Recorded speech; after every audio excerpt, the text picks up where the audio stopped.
Assalamualaikum warahmatullahi wabarakatuh. Selamat malam semuanya. Selamat datang di podcast Cantik Soleha.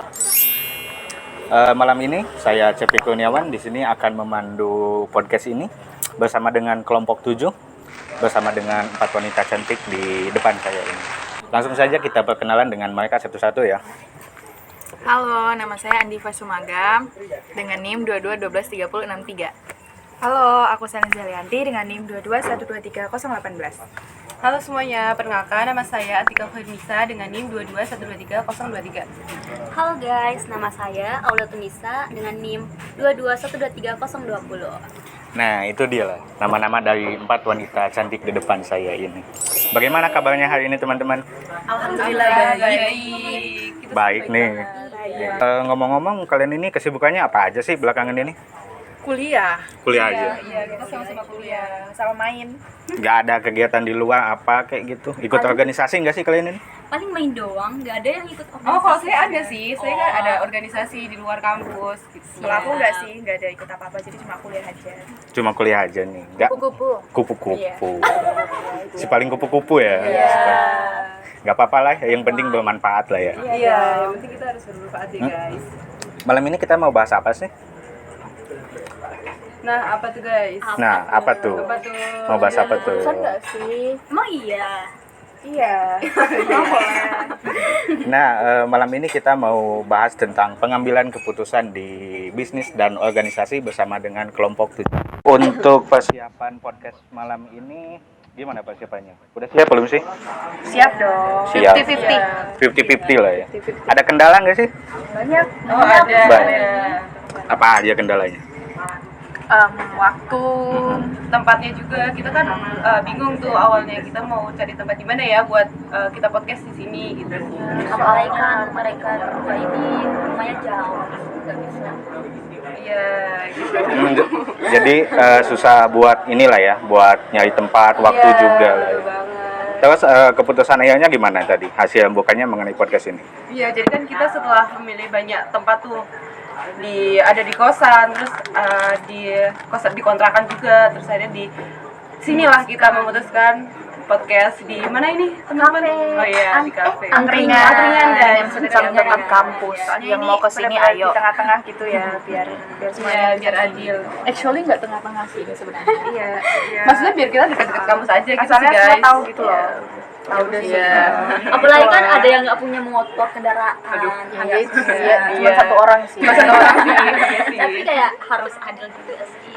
Emang rumahnya pada jauh ini apa gimana sih? Sampai susah nentuin tempat gitu? Jauh Jauh, banget. jauh. Ada yang di Kaliurang atas ya. Ada di Sulawesi, Ada yang di Bantul, di Kulon Progo gitu. Iya. Manado. Yang dari Sulawesi kayaknya PP pakai private jet ya? Iya. Iya, private jet. Nanti dijemput lagi. Abis ini kita balik ke Sulawesi. Soalnya banyak job juga sih. Boleh. Untuk persiapkan podcast malam ini, kalian materinya ngambil dari mana aja sih? Nah itu, ngambil gimana? Ayo, Banyak sih. ngambil dari mana nih? Oke, Kita pasti dari nyari jurnal sih. buku dong, Referensi referensi yang terpercaya dong. Sumber utamanya kalian pakai buku apa nih? Ini kalian harus tahu kita membawa buku ini Psikologi Industri dan Organisasi. Aduh maaf ya guys, nggak Ini tahu kelihatan karangannya gitu. Asar Sunyoto Munandar. Iya. Bisa dilihat Ini aja. kita juga sebagai nyari dari sini. Ting ting ting ting. Langsung baca sendiri. Nah, siapa tahu nanti kalau ada yang butuh buku buat psikologi industri dan organisasi, mungkin bisa menghubungi Mbak Atika atau Mbak Selin. Nomornya di sini ya. Mbak Selin. Nanti nomornya tertera di atas, Di bawah sini. sama IG-nya juga lah ya. Iya boleh banget kalau kalian mau follow Iya. kita semua ini guys. Branding. Boleh Kita banget. cantumin di bawah sini juga. Iya sekalian ya guys. IG, nomor telepon. jualan Nomor rekening ya lebih utama. Itu agak kelewatan ya. Oh iya, kebetulan aku juga jualan pisang guys. Bisa di follow juga. Endorse. Ting. Sebetulnya apa? Biar terang gitu. Mau nanya balik nih. Iya. Mau nanya balik nih ceritanya nih. Enggak lah, kan udah ada yang nungguin di rumah. siap. Siapa tuh? Ada lah. Kos ya. Tapi boleh dong di spill gitu kegiatannya apa. Apa? kegiatannya apa. Dikit-dikit spill gitu loh. Boleh. Untuk ini kebetulan lagi sibuk ini aja sih, lagi sibuk kebahan aja. Jadi nugas nggak ada ya? Lagi sibuk ngumpul kasur aja sih. Diameternya berapa gitu. Gimana sih kalian bisa memutuskan untuk bisa podcast di tempat ini? Padahal kan tempat yang dekat sama kampus itu kan banyak kan. Kayak yang di sebelah sana atau kayak di sisi selatan, kayak di depan sana banyak kan. Kenapa milih di sini? Salah satu alasannya mungkin karena di sini murah ya guys. Apalagi Tempatnya kita estetik gitu. anak kampus yang perantau Anak kos. anak kos yang perantau gini. Sebenarnya ini nggak perantau sih, cuma Cuman ngikut-ngikut doang. tapi Asli wong Jogja ya. iya, Aku asli orang Jogja. pribumi. Pribumi ini. Ya, terus selain daripada di sini murah ya, di sini kita juga udah lumayan sering ke sini juga, udah jadi base camp gitu. Oh berarti ini tuh kayak jadi tempat ngumpul main lah ya teman-teman di sini lah ya. Teman-teman kampus juga sering ke sini kok. Dengan Secang. Di mana nih tempatnya biar ya yang lain pada tahu nih? Di dekat Unicimi. Patokannya apa ya? Mie ayam ayam. depan aja. Mie ayam. Mie ayam depan, mie ayam barokah lah ya. Iya. Nama jalannya apa sih ini tuh? Jalan apa sih? Apa ya? Jalan apa ya? Ini Gang Singosari nggak sih? Iya Singosari. Iya. Jalannya jalan menuju keberkahan aja lah ya. Iya. Kuburan itu. Itu aja lah ya. Memutuskan ini kebetulan kalian kan bakal ngebahas tentang apa? Pengambilan keputusan kan ya. Di dunia bisnis sama organisasi yang dinamis dan banyak liku-likunya dia sekarang ini nih, kan pengambilan keputusan itu kayak jadi komponen penting lah dalam suatu kesuksesan suatu bisnis atau organisasi. Sebenarnya pengambilan keputusan itu pengertiannya apa sih sama teori-teorinya tuh? Kita mengenai tentang teori pengambilan keputusan ini ada di beberapa jurnal ya. Kita cuma ambil satu jurnal aja yang menurut kita itu lengkap. Jadi menurut jurnal pengambilan keputusan ini secara umumnya itu dapat diartikan sebagai tindakan memilih dari dua alternatif atau lebih dalam situasi masalah yang dihadapi. Tapi ada juga teori dari lain, yaitu dari Kreitner 2014, bahwa pengambilan keputusan atau decision making itu meliputi pengidentifikasian dan pemilihan solusi alternatif yang mengarah pada kepentingan yang diinginkan. Nah, pengambilan keputusan ini dilakukan itu harus berdasarkan pilihan terhadap alternatif yang terbaik, berdasarkan pertimbangan dari berbagai faktor. Ada 3 macam nih kondisi dalam pengambilan keputusan. Yang pertama ada dalam kondisi kejelasan dan kepastian. Kemudian yang kedua ada kondisi penuh dan resiko. Dan yang terakhir ada kondisi ketidakpastian. Aku jelasin tentang ketiga kondisi itu ya. Jadi yang pertama itu kan keputusan diambil dalam kondisi kejelasan dan kepastian. Maksudnya ini adalah pengetahuan yang jelas mengenai hasil yang mungkin dicapai dikaitkan dengan berbagai alternatif tindakan.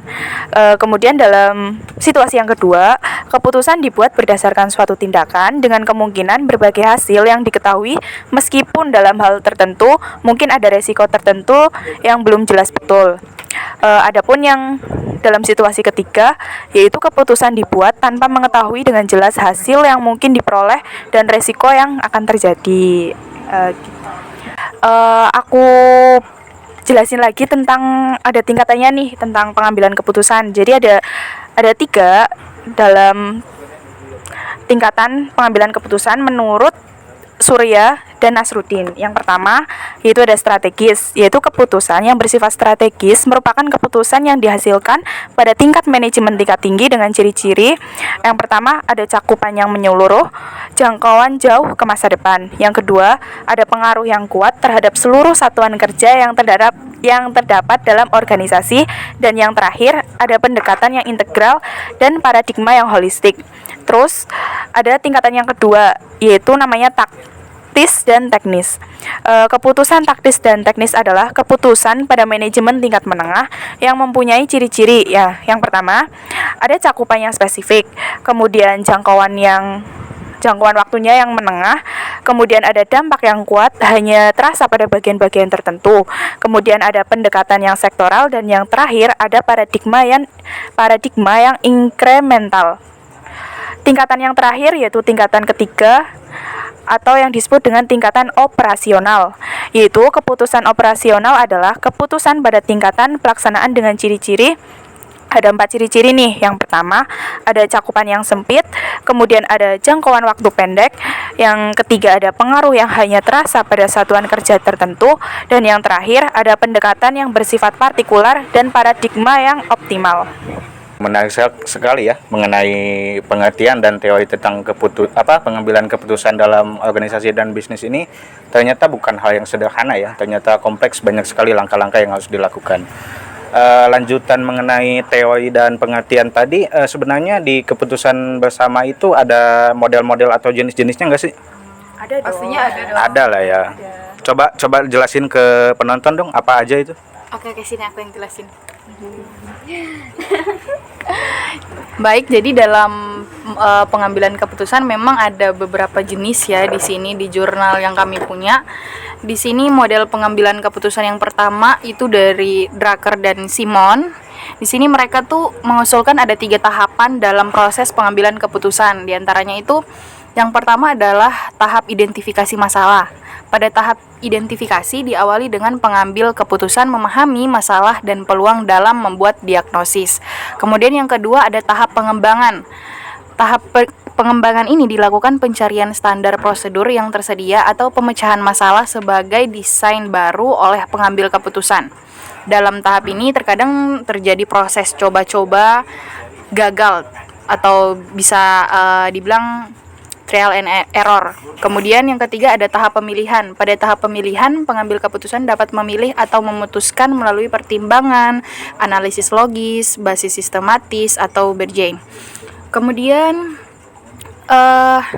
pendapat lain mengenai model pengambilan keputusan ini diungkap oleh Drucker yang mengatakan bahwa seorang pemimpin organisasi dapat melakukan 6 langkah dalam proses pengambilan keputusan, yakni mendefinisikan, menganalisis, mengembangkan, kemudian memutuskan. Sementara pendapat lain menyatakan bahwa proses pengambilan keputusan terdiri atas 3 tahap, yaitu kegiatan intelijen, kemudian kegiatan desain, dan kegiatan pemilihan. Dari pendapat yang telah dijelaskan tadi, maka dapat disimpulkan bahwa proses pengambilan keputusan terdiri atas 3 tahap, yaitu tahap yang menyangkut pengenalan, penentuan, dan diagnosis masalah, kemudian tahap yang mencakup pengembangan alternatif masalah, dan yang ketiga, tahap yang menyangkut evaluasi dan memilih pemecahan masalah terbaik. Perbedaan pengambilan keputusan dengan penyelesaian masalah seperti salah dari perbedaannya. Terus lanjut ada model pengambilan keputusan klasik. Di sini keputusan menurut model pengambilan keputusan klasik merupakan proses rasional ketika keputusan diambil dari salah satu alternatif terbaik. Kemudian yang keempat ada model pengambilan keputusan perilaku, yang dimana ini didasarkan pada seberapa jauh keputusan itu dapat memberikan kepuasan. Kemudian ada model pengambilan keputusan Froome dan Yetton atau decision tree. Model pengambilan keputusan ini memiliki pengambilan keputusan yang sederhana dan praktis sehingga dapat menentukan sejauh mana masukan atau pendapat dari anggota tim dapat dijadikan bahan pengambilan keputusan di dalam berbagai situasi. Kemudian dalam pengambilan keputusan ini, yang keputusan Froome dan Yetton itu ada beberapa gaya yang dimana bisa dibilang ada gaya pengambilan keputusan ketika pemimpin menetapkan keputusan sendiri, kemudian pemimpin mendapatkan informasi dari anggota tim, terus ada pemimpin menyertakan anggota tim yang bersangkutan dengan masalah, lalu ada pemimpin mengikut sertakan anggota tim sebagai satu kelompok untuk mendapatkan ide. Terus enggak itu juga ada lagi di sini ada model pengambilan keputusan Carnage, yang dimana ini lebih mengakui akan kepuasan dan keterbatasan rasionalitas dan koalisi organisasi. Terus masih ada lagi nih. Yang ketujuh, model pengambilan keputusan gaya kepemimpinan Chung dan Megginson. Maaf ya kalau salah cara penyebutannya, ini nama orang soalnya. Terus di sini tuh Chung dan Megginson itu mengusulkan cara pengambilan keputusan oleh pimpinan dengan membuat 6 pertanyaan, yang dimana pertanyaan tersebut mencakup apakah tugas kelompok terstruktur atau apakah hubungan pemimpin dan bawahan baik, terus apakah bawahan memiliki pengetahuan kerja, apakah pemimpin memiliki kedudukan pengetahuan kerja, dan apakah pemimpin memiliki pengetahuan kerja.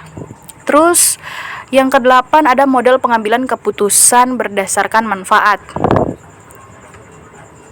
Kemudian yang kesembilan cukup banyak ya. Yang kesembilan itu ada model pengambilan keputusan berdasarkan lapangan, yang dimana ini yang paling banyak digunakan di lingkup sekolah karena ingin melibatkan partisipasi warga sekolah dalam mengambil keputusan. Dan yang terakhir ada model pengambilan keputusan pohon masalah. Ini adalah suatu teknik untuk mengidentifikasi masalah dalam situasi tertentu dengan menyusun dan memperagakan informasi ini sebagai rangkaian hubungan sebab akibat. Itu adalah model-model dalam pengambilan keputusan yang bisa dibilang banyak ya, Bu? Banyak ya, banyak banget itu. Ada 10 loh saya jelasinya tadi. Capek ya. Kalian bisa baca sendiri di jurnalnya. Nanti kita taruh link di deskripsi ya. Keringat, Bu, jelasinya. Wow, ternyata setelah kita mendengar penjelasan dari Mbak Andipa ini mengenai model-model dan jenis-jenis pengambilan keputusan itu, ternyata banyak sekali ya, bukan hanya satu saja, bisa dilihat dari berbagai pendapat ahli, dilihat juga dari organisasinya seperti apa, latar tempatnya dan latar masalahnya seperti apa. Oke, kita lanjut ke pertanyaan selanjutnya nih. Setelah kita membahas mengenai teori pengertian sama model-model dalam pengambilan keputusan, kita bakal bahas tentang proses dalam pengambilan keputusan itu seperti apa sih. Nah, ini bakal dijelasin sama Mbak Tika ya. Mbak Selin. Bercanda. Oke, aku akan menjelasin tentang prosesnya nih setelah kalian tahu tentang teori sama modelnya. Dalam proses pengambilan keputusan itu ada 4 tahap. Yang pertama itu ada tahap identifikasi alternatif, yaitu di mana dalam tahap ini nanti akan dijabarkan berbagai alternatif tindakan yang dapat diambil sesuai dengan masalah yang dihadapi dan tujuan yang ingin dicapai. Untuk mengidentifikasi alternatif ini juga ada beberapa teknik yang harus kalian tahu nih. Ada 4 teknik ya. Yang pertama ada teknik brainstorming, yang kedua ada teknik syntax, ketiga ada nominal grouping, dan yang terakhir ada DLP. Kemudian proses pengambilan yang kedua yaitu ada evaluasi dari alternatif tersebut. Jadi setelah alternatif ini tadi udah diidentifikasi, kalian harus mengevaluasi dulu alternatifnya tersebut gitu. Jadi tujuannya itu adalah untuk menetapkan alternatif yang memiliki nilai yang paling besar atau menurut kita itu alternatifnya yang paling baik nih untuk mengambil keputusan itu. Dan di evaluasi ini kita juga ada tekniknya juga loh. Sama nih ada 4 teknik. Yang pertama ada teknik probability theory atau teori kemungkinan dengan menggunakan teknik payoff matrix dan disease tree. Kemudian yang kedua ada teori antri, yang ketiga ada linear programming, dan yang terakhir ada simulasi. Kemudian tahap yang ketiga yaitu ada pemilihan alternatif. Nah, setelah kita mengidentifikasi, kemudian kita mengevaluasi, yang terakhir yaitu kita memilih alternatif tersebut. Nah, tujuannya itu untuk memilih satu alternatif yang dinilai paling tepat berdasarkan evaluasi yang dilaksanakan dalam tahap kedua. Tahap yang terakhir yaitu pelaksanaan dan evaluasi. Nah, dalam langkah ini, keputusan yang telah ditetapkan dalam langkah ketiga dilaksanakan. Kemudian selanjutnya dilakukan evaluasi untuk memperoleh umpan balik terhadap keefektifan keputusan yang telah dibuat. Ternyata setelah kita mendengar mengenai pemaparan dari Mbak Selin ini mengenai proses-proses pengambilan keputusan itu, ternyata banyak sekali langkah-langkahnya ya, seperti identifikasi masalah dan sebagainya. Kemudian untuk melanjutkan pembahasan ini, kita bakal dengar nih mengenai sebenarnya dalam pengambilan keputusan itu ada etikanya nggak sih? Coba kita tanya sama Mbak Wil ini. Dalam pengambilan keputusan di bisnis atau organisasi itu sebenarnya ada etika yang harus dipakai nggak sih? Oke guys, jadi sekarang saya akan membahas tentang etika dalam membuat keputusan. Etika dalam membuat keputusan, yaitu dalam membuat keputusan perlu memperhatikan etika baik dalam pembuatan dan penerapan keputusan nantinya. Nah, terdapat 3 kriteria keputusan etis menurut Robbins dan Jack. Ukuran etis yang pertama adalah utilitarianisme yang mengusulkan pengambilan keputusan hanya berdasarkan outcome atau keluaran, idealnya untuk memberikan yang paling baik dalam jumlah yang paling besar. Kriteria etis kedua adalah membuat keputusan konsisten dengan kebebasan dan hak-hak fundamental seperti yang tercantum dalam Piagam Hak Asasi. Sebuah penekanan pada hak dalam mengambil keputusan berarti menghormati dan melindungi hak-hak asasi individu. Dan kriteria yang ketiga yaitu menanamkan dan mendorong aturan-aturan dengan adil dan netral untuk memastikan keadilan atau distribusi yang merata atas manfaat dan biaya. Oke, itu ya mengenai etika dalam pengambilan keputusan. Ternyata dalam pengambilan keputusan itu kita juga harus memperhatikan hak-hak individu itu agar tidak terpinggirkan di atas hak-hak organisasi atau budaya organisasi itu sendiri. Nah, biar nggak adanya adanya ketimpangan atau nggak adanya penyalahan penggunaan hak, biasanya kan kita harus menghindari bias nih. Nah, sebenarnya dalam pengambilan keputusan itu biasanya ada biasnya nggak sih? Coba kita tanya sama Mbak Atika ini. Dalam pengambilan keputusan itu biasanya ada biasnya nggak sih? Pasti ada dong teman-teman. Nah teman-teman tadi kan udah dijelasin nih tentang definisi, kemudian ada modelnya, terus ada juga proses-prosesnya, terus ada juga etika dalam pengambilan keputusan nih teman-teman. Nah di sini saya akan menjelaskan mengenai bias dalam mengambil keputusan. Pastikan teman-teman semua pernah nih ngelakuin di kehidupan sehari-hari mengambil keputusan tuh. Nah pasti ada kesalahan-kesalahan yang sering terjadi juga kan dalam bias pengambilan keputusan. Di sini saya akan menjelaskan menurut Robbins dan Church tahun 2015 nih teman-teman. Jadi ada yang pertama itu bias terlalu percaya diri.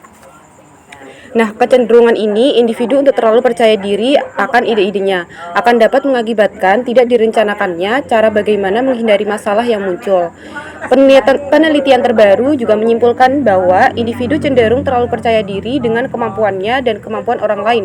Biasanya, individu yang memiliki kecerdasan intelektual dan interpersonal yang paling lemah, paling mungkin nih mereka melakukan bias dalam pengambilan keputusan.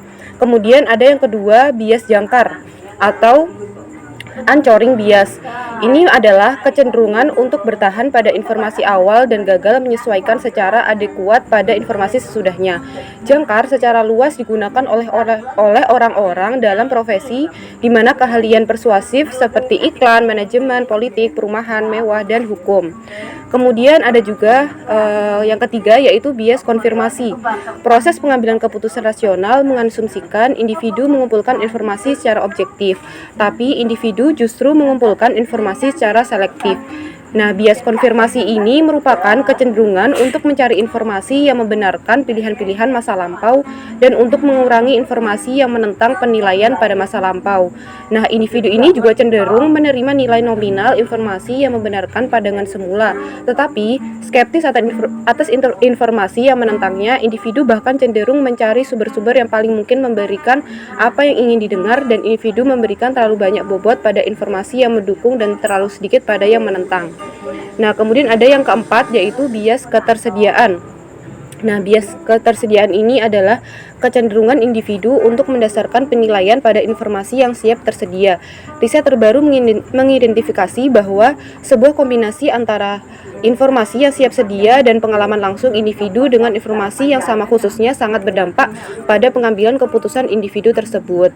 Nah, bias ketersediaan ini dapat juga menjelaskan mengapa manajer memberikan bobot lebih banyak dalam penilaian kinerja pada perilaku pekerja terkini daripada perilaku 6 atau 6 sampai 9 bulan sebelumnya. Nah, kemudian ada juga bias yang kelima yaitu eskalasi komitmen. Nah, eskalasi komitmen ini merujuk pada bertahannya individu dengan keputusan sekalipun ada bukti yang jelas bahwa itu tuh salah. Kecenderungan mengekskalasi komitmen seringkali karena meningkatnya alasan-alasan non-rasional. Kemudian yang keenam ada kesalahan acak. Kesalahan acak merupakan kecenderungan individu untuk percaya bahwa ia mampu memprediksi hasil dari peristiwa acak. Yang ketujuh ada aversi risiko. Aversi risiko ini kecenderungan untuk lebih memilih hasil yang pasti dari jumlah yang menengah daripada hasil yang lebih beresiko. Bahkan sekalipun hasil yang lebih beresiko itu memiliki ekspektasi yang lebih tinggi. Mencoba menutupi kesalahan daripada mengakui kesalahan. Situasi yang menekan dapat membuat pilihan resiko lebih kuat. Orang-orang akan lebih mungkin terlibat dalam perilaku mencari resiko untuk hasil-hasil negatif dan perilaku menghindari resiko untuk hasil positif saat di bawah tekanan. Dan yang terakhir nih teman-teman ada bias retrospeksi. Itu adalah kecenderungan untuk salah dalam mempercayai sesudah hasil dari suatu peristiwa sebenarnya diketahui bahwa seorang tadinya akan dapat memprediksinya secara akurat. Nah, itu dia tadi teman-teman penjelasan mengenai bias dalam pengambilan keputusan. Ternyata kita itu nggak boleh serampangan dalam mengambil keputusan. Banyak aspek yang harus dipertimbangkan agar tidak terjadinya bias. Seperti yang sudah dijelaskan tadi sama Mbak Aul mengenai etika, ada hak individu, ada budaya organisasi juga yang harus dilihat di sana agar tidak terjadinya bias. Nah, itu dia podcast malam ini mengenai pengambilan keputusan bersama dengan kelompok 7, bersama dengan wanita-wanita cantik ini. Cantik soleha. Sampai bertemu di kesempatan yang selanjutnya. Dadah! Behind the scene.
Thank